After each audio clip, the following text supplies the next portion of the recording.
नमस्कार, मी श्रीकांत उमरीकर. आपण पाहतात ॲनलायझर. लाईक करा, शेअर करा, सबस्क्राईब करा. ॲनलायझरचं ॲप डाउनलोड करा. लोकशाहीच्या दृष्टीनं एक अतिशय चांगली अशी बातमी केरळातून आलेली आहे. काँग्रेसचे विरोधी पक्ष नेते राहिलेले म्हणजे सरलेल्या विधानसभेमध्ये बरखास्त म्हणण्याच्या पेक्षा जिची मुदत संपलेली होती म्हणून सरलेल्या विधानसभेमध्ये जे विरोधी पक्ष नेते होते व्ही.डी. सतीशन, त्यांना मुख्यमंत्री पदाची घोषणा काल करण्यात आली आणि आता रीतसर त्यांचा शपथविधी होईल. ज्या दोन नावांची चर्चा केली जात होती, रमेश चेन्निथाला ज्येष्ठ नेते आहेत काँग्रेसी, के.सी. वेणुगोपाल खासदार आहेत, दिल्लीत आहेत, काँग्रेसचे सरचिटणीस आहेत. राहुल गांधींच्या नंतर 2 नंबरचं पद त्यांना आहे असं मानलं जातं. त्यांचं पद 2 नंबरचं आहे असं. त्यांच्याकडे सत्ता फार मोठ्या प्रमाणात केंद्रीभूत झालेली आहे आणि फार त्यांचाच मुख्यमंत्री करा असं चाललेलं होतं. पण वस्तुतः जे प्रत्यक्ष केरळमध्ये राहून ज्यांनी काय म्हणता येईल त्याला जमिनीवरती काम केलं, प्रत्यक्ष लोकांमध्ये मिसळून काम केलं, त्याच्यानंतर जे सहयोगी पक्ष आहेत, 102 आमदार जे UDFचे निवडून आले त्याच्यातले 63 काँग्रेसचे आहेत. पण त्याच्या बरोबरीने हे बाकीचे जे सगळे 38-39च्या जवळपास जे आमदार आहेत ते मात्र त्यांचे नाही आहेत. ते सगळे 32 आणि मला वाटतं काय 39-39 आमदार जवळपास हे जे सगळे आमदार आहेत हे वेगवेगळ्या पक्षाचे. त्याच्यामध्ये इंडियन युनियन मुस्लिम लीग त्यांचे 22 आमदार आहेत आणि त्यांची ज्याला पाठिंबा आहे त्यांचा तो मुख्यमंत्री होणार. त्यांनी जी आड घातली होती की के.सी. वेणुगोपाल सारखा मुख्यमंत्री त्यांना नको, म्हणजे वरतून लादलेला. प्रियंका वाड्रा ज्या वायनाडमध्ये निवडून आलेल्या आहेत त्यांना व्ही.डी. सतीशन यांनी फार मोठा पाठिंबा दिलेला होता. आता ते जे सगळे आता त्याच्यातल्या ज्या सगळ्या दंतकथा पुढे येतात, स्टोऱ्या, त्या बाजूला ठेवा. पण एक गोष्ट सरधोपटपणे जी समोर येत होती ती अशी की त्या ठिकाणी काम करणारं नेतृत्व म्हणून व्ही.डी. सतीशन होतं. त्याच्यामुळे त्यांच्या नावाला उजवा कौल मिळावा अशी अपेक्षा ज्यांचा कोणाला लोकशाहीवरती विश्वास आहे आमच्यासारखी. आम्ही काँग्रेसचे टीकाकार जरूर आहोत, पण जर लोकशाही प्रक्रिया बळकट करायची असेल तर प्रत्येक पक्षामध्ये त्याचं पालन व्हावं. विरोधी पक्ष सत्ताधारी असा कुठलाही भेद सर्वसामान्य लोकांच्या दृष्टीनं नसतो. सर्वसामान्य लोकांच्या दृष्टीने, भारताच्या दृष्टीने, देशाच्या हिताच्या दृष्टीने लोकशाही महत्त्वाची आहे. उद्या ह्याच पद्धतीने भाजपमध्ये जरी घडलं असतं की बा स्थानिक पातळीवरचं सगळं जी काही चर्चा आहे ती बाजूला ठेवायची आणि वरतून नेता लादायचा, तरीही ते लोकशाहीच्या दृष्टीनं चूक होतं असंच आम्ही म्हणालो असतो. आज एक अतिशय चांगलं सुचिन्ह काँग्रेसमध्ये घडताना दिसत आहे. यापूर्वी जे काही अपघात घडलेले होते ते स्थानिक नेतृत्वाची उपेक्षा केली म्हणूनच. मी परत तुम्हाला आठवण करून देण्यासाठी 3-4 उदाहरणं देतो. राजस्थानमध्ये मेहनत केली होती सचिन पायलट यांनी आणि प्रत्यक्ष नेता निवडीची वेळ आली तेव्हा वयस्कर असलेल्या अशोक गहलोत यांच्याकडे सूत्र सोपवण्यात आली. जर सचिन पायलट यांच्याकडे राजस्थानची सूत्र गेली असती तर काँग्रेसचा पराभव झालेला असता असं जरी मान्य केलं तरी असा पराभव झालेला नसता. आता जी पूर्णपणे सत्ता गेली आणि तिथली सगळी काँग्रेस डिमोरलाइज होऊन बसली, तसं झालं नसतं. आणि एक चांगलं नेतृत्व सचिन पायलटच्या निमित्तानं तरुण नेतृत्व देशाच्या पातळीवरती समोर आलं असतं. मध्य प्रदेशमध्ये ज्योतिरादित्य सिंधियांचं उदाहरण आहे. हरियाणामध्ये कुमारी शैलजा यांचं उदाहरण आहे. त्याच्यानंतर छत्तीसगडमध्ये भूपेश बघेल आणि के.पी.एस. सिंगदेव यांच्यातले जे काही वादविवाद चालू होता. कर्नाटकामध्ये D.K. शिवकुमार आणि सिद्धरामय्याचं अजूनही चालू आहे भांडण.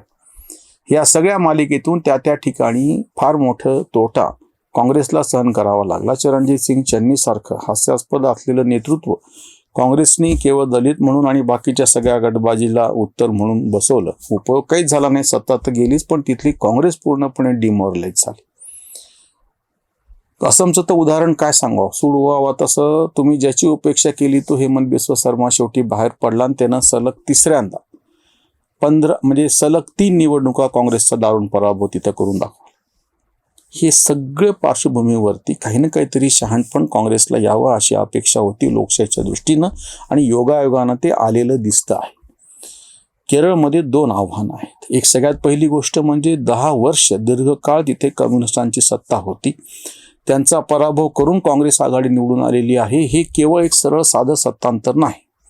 कम्युनिस्टांनी जो उच्छाद लोकशाहीच्या विरोधामध्ये जगभरात मांडलेला होता, भारतामध्येही अतिशय म्हणजे अर्बन नक्षलच्या नावाखाली आणि इतर नक्षलवादाच्या सगळ्या प्रक्रियामध्ये डाव्या पक्षांचा उघड किंवा बऱ्याचदा छुपा असा त्याला पाठिंबा असायचा.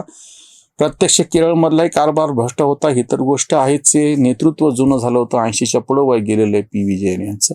अशा पार्श्वभूमीवरती एक तर सत्ता बदल ही एक गोष्ट, दुसरी गोष्ट म्हणजे कम्युनिस्टांना तिथून हद्दपार करणे राजकीय दृष्ट्या ही फार महत्वाची गोष्ट.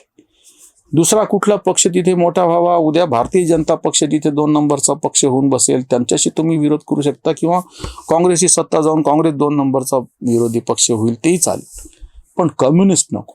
संपूर्ण देशभरामध्ये नक्षलवादाला आपण समूळ त्याचा निपात केलेला आहे आणि आताही जे काही त्याचे अवशेष शिल्लक आहेत ते खणून काढले जात आहेत. अर्बन नक्षलवरती फार मोठा घाला घातला जात आहे.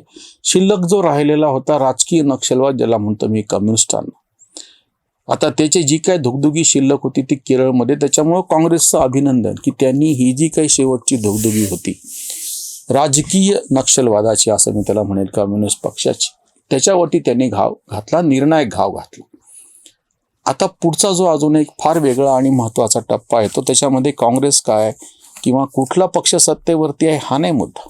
राष्ट्रवादी पक्ष सत्तेवरती आहे असं मी मानेल.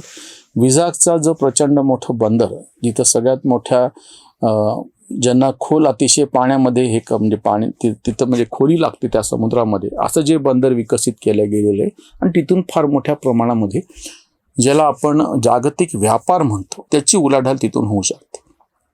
आजही जगभरामधली वाहतूक म्हणजे माल वाहतूक ही बंदरातून होते आणि त्याच्यासाठी केरळमधलं बंदर हे काय टर्निंग पॉईंट म्हणतो आपण. यापूर्वी श्रीलंकेत असलेल्या बंदरामध्ये माल उतरला जायचा, कारण की तेवढी मोठी तिथला खोलीचा समुद्र आणि तिथं असलेली बंदरं अशी आपल्याकडे नव्हती. केरळमधलं हे जे बंदर विकसित करण्यात येत आहे, काही टप्पा त्याचा पूर्ण झाला, अजून काही टप्पे राहिलेले आहेत.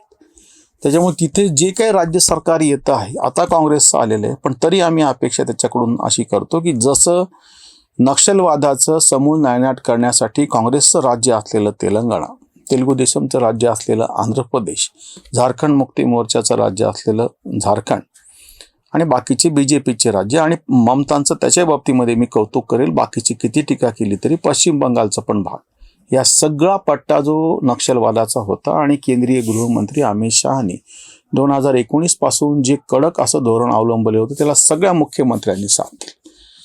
मला कौतुक आहे की पक्षीय जे काही मतभेद आहेत ते बाजूला ठेवून इकडची सगळी जहरी टीका काही का असेल, पण राजकीय दृष्ट्या सगळ्या मुख्यमंत्र्यांनी ह्या ज्या सगळ्या नक्षलवादाचा प्रवण सगळा जो होता, म्हणजे पशुपती ते तिरुपती असं म्हणायचे ते उपहास, इथपर्यंत हा सगळा लाल पट्टा नक्षलवादाचा पसरलेला होता.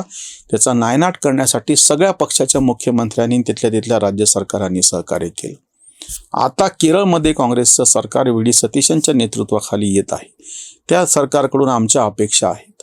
बाकी पक्षीय मतभेद चालू ठेवा, काय चालायचे ते, त्याच्याबद्दल काही म्हणणं नाही. किती टीका करा, कशी टीका करा, लोकशाही आहे. पण देशाचा हिताचा विचार करून हा जो प्रचंड मोठा व्यापाराचा जो तिथे एक मंगलमय असा योग आलेला आहे विझाग बंदरात, त्याचा विकास होण्यासाठी म्हणून आणि तिथून सगळ्या उरलेल्या भारतामधल्या कनेक्टिव्हिटीसाठी रस्ते जोडल्या जावेत, रेल्वे जोडल्या जावी, हा जो काही भाग आहे, कारण की ते पूर्णपणे देशाच्या एका टोकाला आहे. जसं मुंबई एका टोकाला आहे, तिथून उरलेल्या सगळ्या देशामध्ये आपल्याला व्यवस्था करावी होती. विशाखापट्टणम स्वाभाविकच आहे, कुठलाही समुद्र किनारा टोकालाच असणार आणि उरलेला सगळा देश दुसऱ्या बाजूला पसरलेला असतो. तिथून रस्त्यांचा विकास व्हावा, हे बंदर विकसित व्हावं, असे प्रकल्प आणि फार मोठ्या प्रमाणामध्ये परदेशात नागरिक आपले भारतातले गेले. त्याच्यामध्ये केरळचं दुखणं असं आहे की सौदीमध्ये फार मोठ्या प्रमाणात मनुष्यबळ केरळमधलं गेलेलं आहे. आत्ताच्या या सगळ्या युद्धाच्या पार्श्वभूमीवरती केरळची परिस्थिती फार नाजूक होऊन बसलेली बाकीच्या राज्यांपेक्षा. हा जर गुंता सोडवायचा असेल तर तिथल्या नेत्यापुढे ही वेगळी आव्हानं आहेत. पक्षीय पातळीवरची आव्हानं उलट VD सतीशनचं अभिनंदन की त्यांनी पहिल्यांदा काँग्रेसमधली लढाई जिंकली. काँग्रेसमधली लढाई काही 2-3 नेत्यांपुरती मर्यादित नव्हती. लोकशाही विरुद्ध हायकमांडशाही अशी ती निवडणूक होती आणि त्याच्यामध्ये लोकशाही जिंकली. ह्याच्यासाठी मी VD सतीशन यांचं अभिनंदन करतो, काँग्रेसच्या नेतृत्वाचं अभिनंदन करतो. केरळमध्ये विकासाची नवीन पहाट, डाव्यांच्या राज्यामध्ये जे सगळं अडकून पडलेलं होतं ते बाजूला ठेवून विकासाची नवीन पहाट उगवावी अशी अपेक्षा. इथेच थांबूया. धन्यवाद. स्वधर्म जागृतीचा विधायक बुरुज, Analyzer News.